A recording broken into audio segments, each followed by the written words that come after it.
Democrats have greeted the Harris nomination with a lot of enthusiasm. What are those voters telling you about how they feel about the policies she's put forward so far?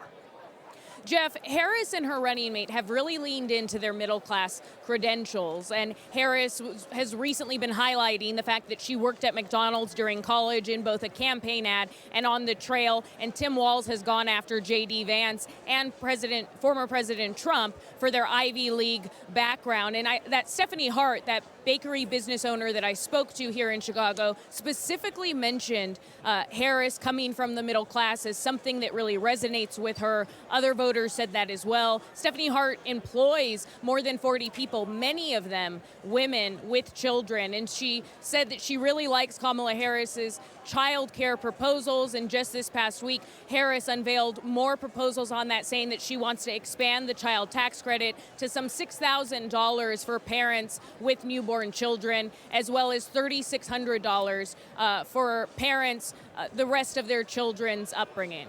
Well, let's shift our focus to tonight. You've spent the last few hours here inside this arena speaking to delegates. Give us a sense of the mood, Laura.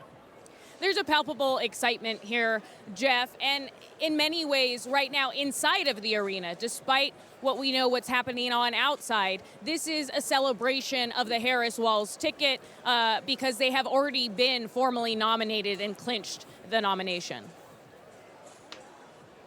You've also been speaking to those uncommitted delegates. These are Democrats who cast their vote in protest of the Democrats' pro-Israel policies.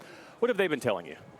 So there are some 30 uncommitted delegates here, Jeff, and the uncommitted movement held a press conference this morning where they said that they are happy that Harris, they believe, is more empathetic to their cause, but they are waiting for a clear policy change. Specifically, they want to see an arms embargo and an immediate ceasefire. Now, Kamala Harris has said that she is working towards a ceasefire with President Joe Biden, and the administration believes that they're close, but we also spoke to an uncommitted delegate in Michigan, and he said that they are still waiting to hear from the DNC on whether or not they will be able to have a Palestinian American speak on the main stage this week. That is still an outstanding ask. And they warned that they believe that if Kamala Harris doesn't speak directly to them and if her policies don't change, that she could lose the 100,000 voters in Michigan who voted uncommitted during the primary.